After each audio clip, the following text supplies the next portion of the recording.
Steel groaned beneath their boots as Chief Engineer Rajiv Anand led the inspection team down the narrow gangway, the rhythmic clang of their steps echoing off the curved walls of the hull.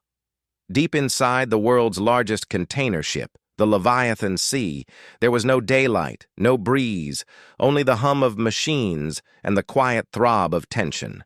At 400 meters long and taller than a 20-story building, the vessel was an engineering marvel, yet its true heart lay far below the glossy surface, where men like Rajiv toiled in obscurity. The temperature climbed with each deck they descended. Sweat beaded on the crew's foreheads before they'd even reached the third level. Rajiv didn't slow. He'd been on over a dozen ships during his career, but Leviathan Sea was different, massive, unforgiving. And just 2 days into this voyage from Rotterdam to Shanghai, something in the hull's vibration pattern had changed. Nothing on the gauges looked alarming, but years of experience whispered otherwise. Behind him, Junior Engineer Miguel Flores wiped his brow and muttered, "Feels like the engine's got the flu." Rajiv paused, cocked his head, and listened. The familiar mechanical harmony was off, barely perceptible but wrong. "We'll run full diagnostics once we get to compartment 6, he replied, voice firm. "Don't assume. Observe." The corridor ahead narrowed, steel ribs hugging them close. Condensation dripped from overhead pipes, the air thick with the scent of fuel, rust, and oil. Here, in the belly of the beast, the outside world didn't exist. No stars, no sea, only pressure. For the 27 crew aboard, most of whom rarely left the upper decks, this subterranean environment was like entering another realm, a place where steel reigned and mistakes echoed forever. They stopped at the engine access chamber. Rajiv punched in the security code, and with a pneumatic hiss, the heavy door creaked open.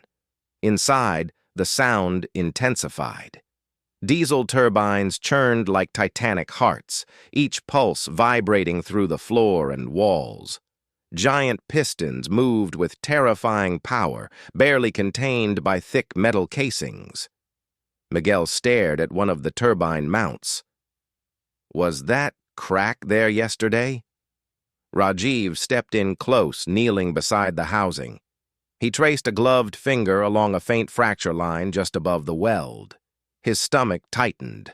The crack was less than an inch long, harmless for now, but in the ship's current condition, fully loaded and navigating a mid-Atlantic weather front, even small failures could compound fast. He straightened and looked at the others. "Get this documented and flagged. Immediate priority. And don't just photograph it. Inspect every bolt and weld on this mount. We don't gamble at sea." His team nodded and got to work, each man retreating into his tasks with practiced discipline. Rajiv stayed back, eyes scanning the control panel's readout. The vibration anomaly was registering again. Minor, irregular.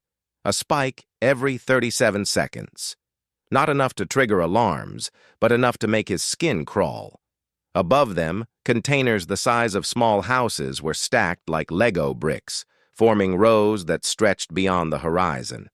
Hundreds of them, some carrying perishables, others electronics, some more obscure. The real mystery, Rajiv always felt, wasn't what was inside the boxes, but how little attention was ever paid to what lay beneath them. Without the engine, without the integrity of the hull, those containers were just drifting tombs. On the ship's bridge, Captain Ingrid Mikkelsen stared at her touchscreen display. She was Scandinavian through and through, blonde, pragmatic, and cool-headed. At 41, she was one of the few female captains entrusted with commanding megaships of this scale. She noticed the same vibration spike Rajiv had seen and had already flagged engineering for a report. Still, she trusted Rajiv's instincts. He didn't rattle easily. She tapped her radio. "Chief, talk to me. Should I adjust course?" Rajiv's voice came back a second later, faint but steady. "Not yet. We're still chasing it down." A pause. "I'll give you a recommendation in 30 minutes. "Copy that." Keep me updated. As the line clicked off, Ingrid glanced out the forward window. Clouds loomed ahead, thickening fast. Satellite reports warned of a pressure drop. Nothing dangerous yet, but in her gut, she felt the swell of trouble. Experience taught her that problems aboard ships rarely arrived alone. Back in the belly, Rajiv climbed a narrow service ladder into an auxiliary shaft. He ducked under a low beam and followed the piping to a pressure control valve cluster. Here, the sound of vibration was louder, more chaotic. One of the pipes shuddered slightly. Not visibly alarming, but again, wrong. He pulled out his tablet and overlaid the system diagram. Pressure variance was minor, but creeping upward. He double-checked valve settings. The system wasn't leaking, but it wasn't happy either. "Miguel," he radioed, "redirect secondary flow to the starboard reserve. Let's see if that eases the cycle." "On it," came the reply. A few seconds later, the tremble diminished. The vibration didn't disappear, but it dulled, less angry. Rajiv nodded, satisfied for the moment, but his mind was already racing ahead. What if it returned stronger? What if the source wasn't mechanical, but structural? He slid back down the ladder, pausing to glance at the ceiling above. 30 meters of steel and containers rested above their heads. If anything gave way, it would happen here first. Miguel met him at the bottom, face pale. "Chief, it's not just the mount. There's another fracture forming along the support beam at junction 12. Rajiv exhaled slowly. "We need to isolate that zone, now." As the crew scrambled to reroute pressure and reinforce compromised sections, a faint tremor passed through the deck. Not vibration, not machinery, movement from above. Rajiv turned, pulse quickening. "Did you feel that?" Miguel nodded. Felt like a drop, just a blip. But ships this size didn't just blip. Rajiv grabbed the radio. "Bridge, this is engineering. We may have structural flex beyond normal limits, requesting permission to run a full hull stress diagnostic." There was a silence, then Ingrid's voice, low and clipped. "Granted. And Chief, make it fast. We've got weather moving in, faster than predicted." Rajiv's jaw clenched. The Leviathan was about to be tested, and so were they. The first hint of trouble came not from a sensor, but from a sound. Low, metallic, almost like a breath being drawn in by the ship itself. Rajiv paused mid-step. The deck beneath his boots gave a subtle groan, not the usual creak of thermal expansion or shifting load, but something deeper, something more ominous. In the dim orange light of the sub-hull service tunnel, every small noise amplified like a whisper in a tomb. "Chief," Miguel called from a meter away, "the diagnostics are still running. But that vibration, it's rising again. We're now spiking every 23 seconds. Rajiv moved swiftly to the nearest bulkhead, palm pressed against the cool steel. The pulses were irregular now, almost like something alive, shifting, testing the limits of its cage. The ship was speaking, in its own way, and after 2 decades of listening to the language of vessels under strain, Rajiv knew when to listen carefully. "Get a new read on structural stress points along the aft starboard brace," he ordered. "If we've got flex there, it means the hull's under torsion, and with this load, that's not a good place to be." Miguel was already moving, but his face betrayed what they both feared. A catastrophic flex could trigger a chain reaction, damaging not only the ship's core systems, but also jeopardizing the balance of over 18,000 cargo containers above them. One slip, one structural failure, and Leviathan Sea could become a drifting monolith in the Atlantic. Meanwhile, up in the bridge, Captain Ingrid Mikkelsen was studying the weather maps again. The storm system had picked up speed, condensing with unnatural sharpness. The path they'd plotted, cutting between 2 large pressure zones to save 12 hours, was now being overtaken by a rapidly forming squall. She tapped the console, bringing up live wind shear data. "Helm," she said without taking her eyes off the screen. "Prepare for course deviation. 10 degrees to port. Reduce speed to 18 knots. Yes, ma'am, replied the officer, already initiating the correction. She tapped into the intercom. Chief, we're adjusting course. Weather's getting tighter. I need to know how serious your situation is. Rajiv's reply came through moments later, voice tight. We've got multiple minor fractures showing along the primary support structures in the engine shaft housing. We're not in the red yet, but we're heading there if the torsion continues. How long until containment becomes critical? Hard to say. Hours if we're lucky. One good roll from this storm could cut that in half. Ingrid's fingers tightened around the edge of the console. Risk was a constant companion at sea, but the difference between bold and reckless often lay in timing, and the Leviathan was teetering on that edge now. Below deck, the crew worked feverishly. Miguel and another engineer, Tomislav, were reinforcing mounts with temporary steel braces, welding with urgency. Sparks flew, hissing like angry insects in the confined space. The air grew thick with smoke and sweat, punctuated by the thump of tools and the hiss of hydraulic clamps. Then it happened. A deep, percussive boom echoed through the lower decks. Not an explosion, but the sound of something massive shifting. The ship lurched, not dramatically, but enough to send a nearby wrench clattering to the floor. Everyone froze. All teams report, Rajiv barked into the radio. Control room here, came the first reply. We just logged a spike in lateral pressure. Hydraulic system dipped for 1.3 seconds. Another voice chimed in, this time from storage bay surveillance. Sir, several containers near the aft deck have shifted. Auto-locking clamps are holding for now. Rajiv didn't like the uncertainty in that last phrase. Keep monitoring. Recheck clamp status every minute. If even one fails, we'll have a chain collapse on our hands. He moved quickly, heading toward the aft diagnostics station, where the hull's integrity sensors fed their readings. As he passed Miguel, he gave a curt nod. Stay on reinforcement. Prioritize the cracked beams and use triple welds.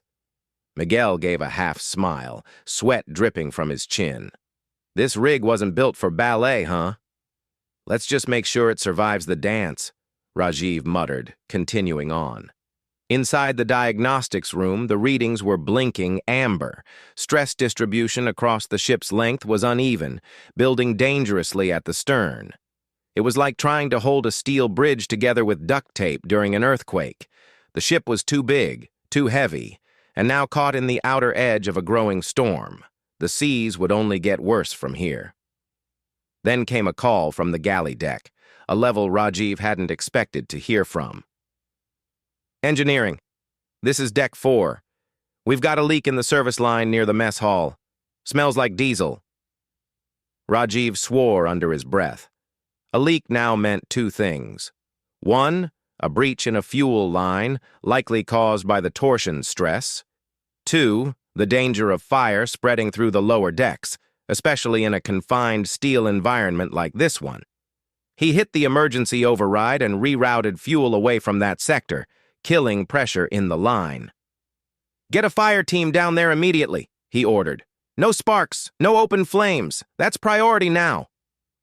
As he issued commands and watched the data scroll across his screen, a strange sense of calm overtook him. This was the storm inside the ship, the hidden battle no one on the bridge or deck would ever fully see. The crew below, the welders, the engineers, the maintenance hands, were the unsung spine of the Leviathan. If they lost control, it wouldn't matter how skilled the bridge crew was. The ship would simply come apart from the inside out. And yet, there was resolve. The men around him didn't panic. They worked. Quick hands, sharp eyes, and silent determination. Rajiv felt something ancient stir in him, a kind of pride not tied to rank or reward, but to survival. The Leviathan wasn't just a ship. It was a living ecosystem of machinery and human grit. He radioed the bridge. Captain, we've contained the leak and stabilized the aft stress points for now. But the structure's still flexing. If the storm strengthens... Her voice returned, firm and unwavering. Then we hold. Together. And for a moment, despite the steel groaning around him and the monster waves swelling outside, Rajiv believed they just might. The storm didn't roar, it pressed. Heavy and deliberate, it crushed down on the Leviathan's sea like the weight of an unseen giant, smothering the vessel under a thick slate-gray sky. Rain lashed in horizontal sheets. Waves towered like fluid cliffs, slamming into the container ship with brutal rhythm. Every groan of the steel echoed like a question. How long can this hold? Rajiv stood in the auxiliary control room, eyes fixed on the live feed monitors that displayed hull flex data and ballast stabilization systems. His uniform clung to him damply, the salt from the recycled air mixing with his own sweat. Above all else, the threat wasn't what they could see. It was what might shift, unnoticed. A crack hidden behind a cargo brace, a beam under stress beyond calculated margins. One failure was all it would take. Over the comms, the bridge's voice crackled, intermittent with static. "Wave crest incoming. Brace for impact." A second later, the ship tilted sharply. Containers groaned in protest. Somewhere in the distance, metal shrieked against metal, a sound that no engineer ever wanted to hear. Then, silence, just for a breath, before the vessel thundered back down against the sea. "We lost container locks on row 4 and row 6, someone shouted. "Emergency containment drones are deploying now." Rajiv tightened his grip on the console's edge. Those drones were the last line of defense before the sea took what it wanted. If the rigs failed, entire stacks would tumble, and the shift in weight could capsize the ship. "Miguel, what's our brace integrity at?" Rajiv barked. 53% on secondary struts. They weren't built to flex this much, this long." Miguel's voice cracked with stress, but not fear. He was too seasoned for panic, but Rajiv could feel the pressure building in every syllable. "Divert cooling from auxiliary systems," Rajiv ordered. "Feed it into structural heat sinks. If we can keep the beams below thermal limit, we buy time." Miguel nodded and relayed the command. Meanwhile, in the crew quarters just below the hull deck, Petty Officer Lena Ashcroft was strapping emergency rations to the wall. She was one of the newer sailors, but she'd been quick to adapt. Precise, calm, and always aware. As the ship pitched again, she grabbed the intercom. "Central, this is Ashcroft. We've secured compartments 12 through 17.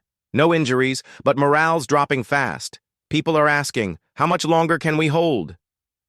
Rajiv heard the transmission and paused before responding. Not because he didn't know the answer, but because he knew exactly what not to say. "Tell them this ship isn't built for surrender. As long as she floats, we hold. And we're still floating." There was a short silence. Then Lena's voice came back, lighter this time. "Aye, Chief. I'll spread the word." He turned back to the monitors. The storm's eye was nearing.